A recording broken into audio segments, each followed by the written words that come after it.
Es el último tramo de un esfuerzo heroico que los argentinos estamos haciendo y por primera vez en mucho tiempo, esta vez el esfuerzo va a valer la pena. En segundo lugar, hoy estoy aquí, rodeado de nuestro equipo económico, encabezado por el ministro Luis Caputo y el presidente del Banco Central, Santiago Bausili, para anunciar algo que hace tan solo unos pocos meses parecía imposible en la Argentina. En contra de los pronósticos de la mayoría de los dirigentes políticos, los economistas profesionales, televisivos y petardistas tribuneros, los periodistas especializados y buena parte del establishment argentino, quiero anunciar que el sector público nacional registró durante el mes de marzo un superávit financiero de más de 275.000 millones de pesos, logrando de esta manera, y luego de más de casi 20 años, superávit financiero de 0,2% del PBI durante el primer trimestre del año. Este es el primer trimestre con superávit financiero desde el año 2008, un hito que debe enorgullecernos a todos como país, en particular, dada la estrepitosa herencia de la que tuvimos que hacernos cargo. Este concepto, el de superávit fiscal, que parece simplemente una definición técnica que no hace a la vida de los argentinos, no es ni más ni menos que el único punto de partida posible para terminar de una vez y para siempre con el infierno inflacionario que fue la Argentina desde la caída de la convertibilidad, con habernos convertido en el mayor defolteador serial del mundo y a tener la presión impositiva más alta del mundo.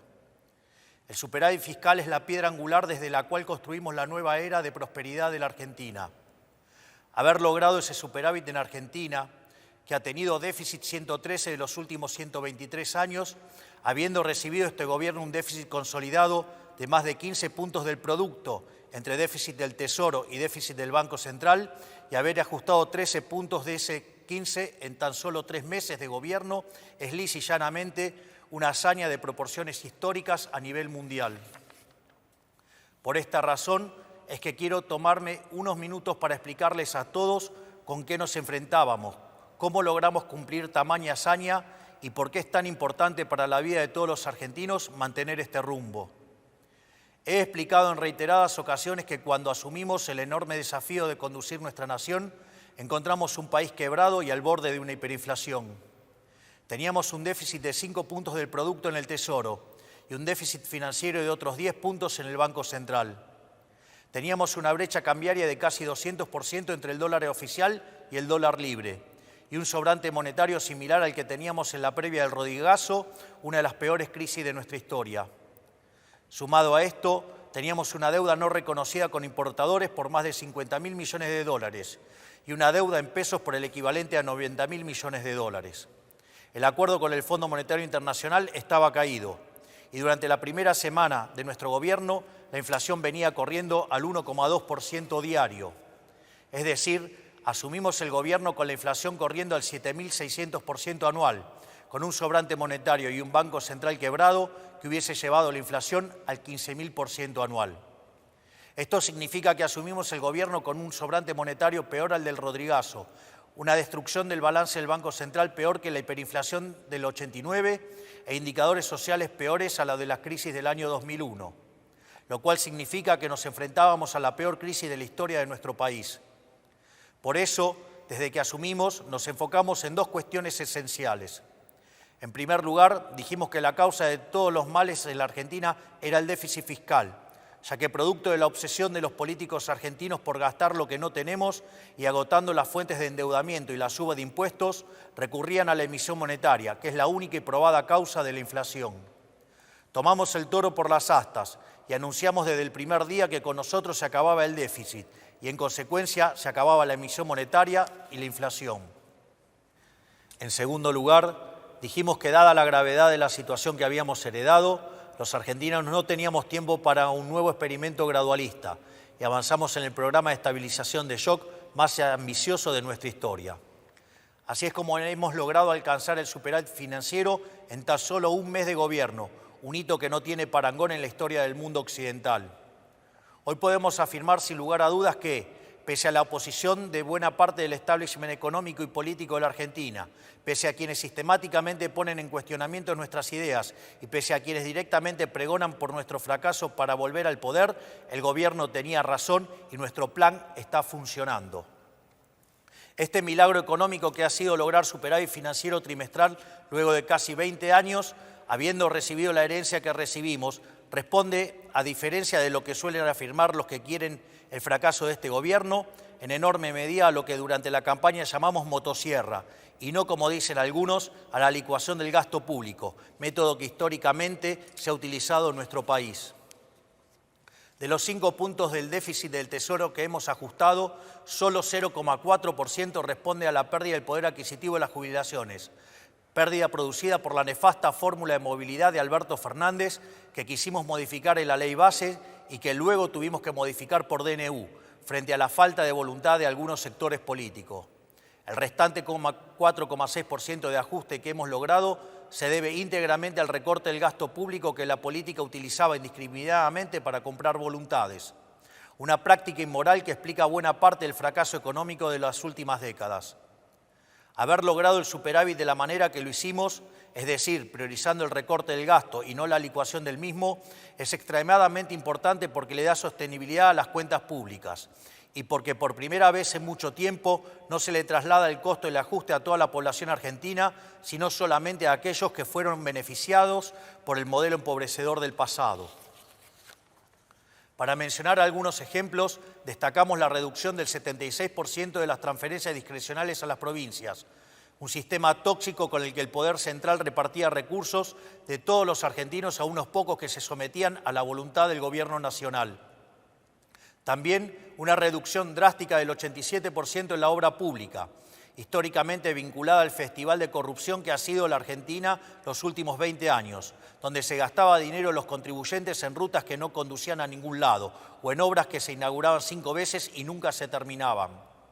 En nuestro modelo, las obras de infraestructura pasarán a ser financiadas por el sector privado, de manera tal que efectivamente tendremos las obras que los argentinos necesitamos, evitando que ese dinero termine en los bolsillos de los políticos o sus amigos contratistas del Estado.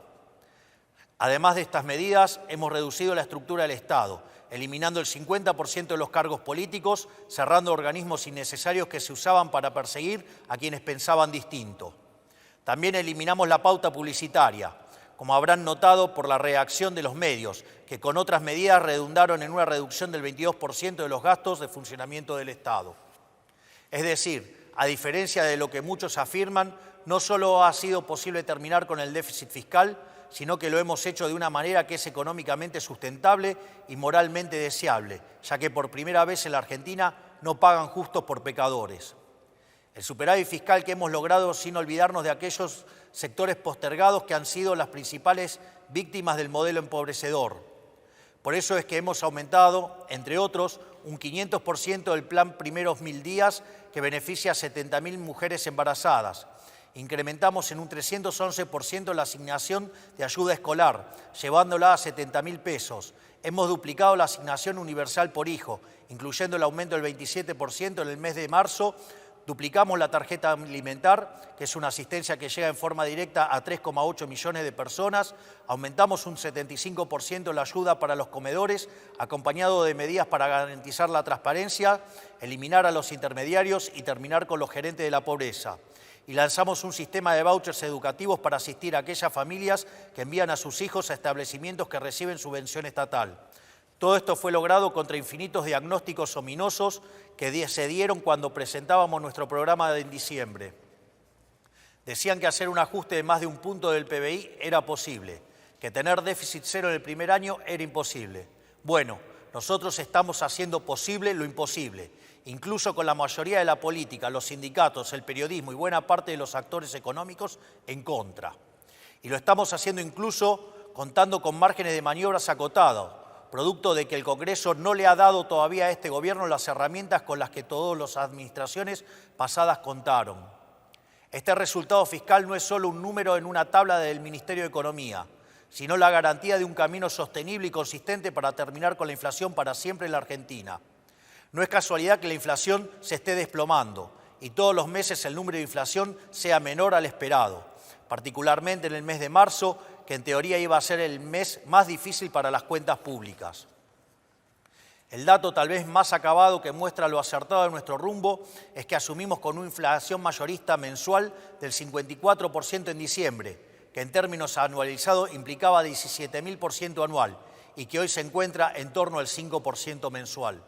Sabemos que todavía queda mucho camino por andar, pero no hay ningún secreto: si el Estado gasta más de lo que recauda y financia este faltante con emisión monetaria, entonces habrá inflación. Esto es ley de la historia. Si el Estado no gasta más de lo que recauda y no recurre a la emisión, no hay inflación, no es magia. Estos son conceptos que ya han sido largamente demostrados a lo largo de la historia de la humanidad y que en la Argentina se rechazan por una razón muy simple. Los políticos quieren gastar mucho porque son los principales beneficiarios de ese gasto. Eso con nosotros se ha terminado. Para nosotros, la única tarea del Estado es proteger la vida, la libertad y la propiedad de los argentinos, para que cada uno pueda ser arquitecto de su propio destino. El requisito fundamental para lograr ese objetivo es garantizar un orden económico sano y estable. Esos son los cimientos sobre los que se construye el resto del edificio. Un orden económico estable para que los argentinos se asocien, entablen contratos, compren, vendan, trabajen y comercien libremente. O sea, para que puedan hacer un ejercicio pleno de su libertad y llevar adelante su proyecto de vida. Una economía estable para que los argentinos puedan ahorrar y proyectar sus vidas porque saben que nadie les quitará el fruto de su trabajo.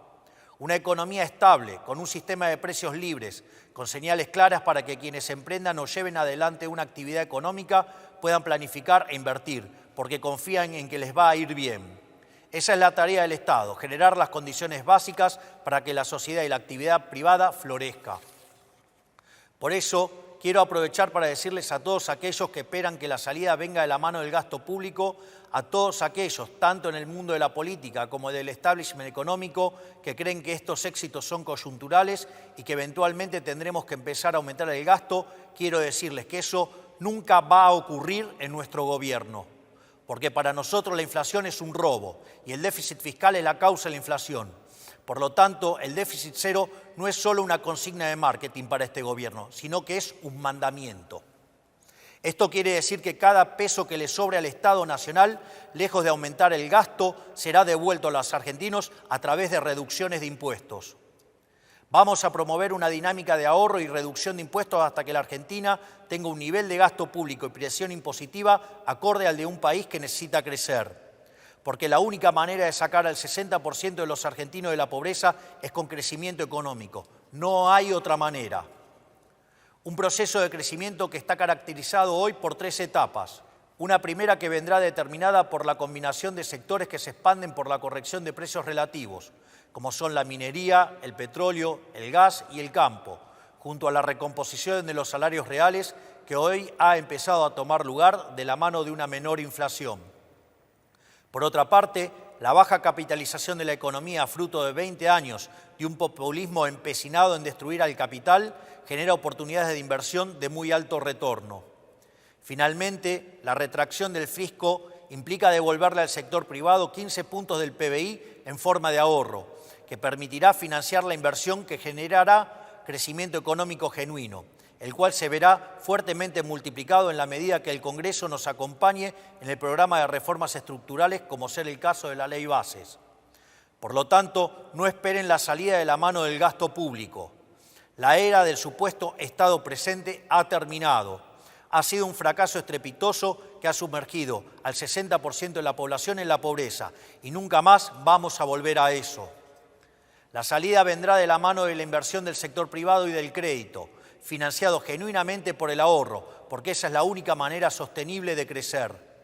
Ahí radica el secreto del éxito de todos los países desarrollados del mundo. Un Estado que vela por la vida, la libertad y la propiedad de los individuos, y un sector privado pujante que arriesga, apuesta por el país y genera riqueza.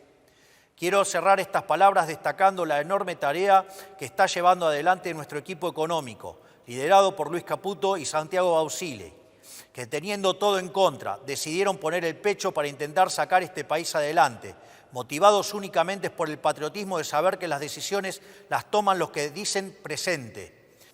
Estos hombres que tengo a mi lado, estos patriotas que tenían un país prendido fuego por delante, no solo no le dieron la espalda, sino que corrieron hacia el fuego para intentar ayudar a sus compatriotas. Mientras otros huían, ellos corrían hacia el fuego. Mi gratitud y reconocimiento para ellos. Para finalizar, quiero decir que nada de todo esto podría ser posible sin el esfuerzo heroico de la mayoría de los argentinos que están sufriendo, pero que saben que este es el único camino posible si queremos un futuro mejor para nuestros hijos. No hay día que pase que no me asombre a mí y a todos los que nos acompañan la entereza con la que los argentinos están enfrentando este desafío.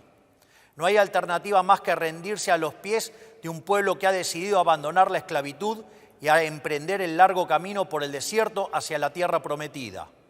Con el compromiso de que quienes formamos parte de este gobierno vamos a dejar la vida para sacar este país del infierno que hemos recibido. Muchas gracias, que Dios bendiga a los argentinos y que la fuerza del cielo nos acompañe.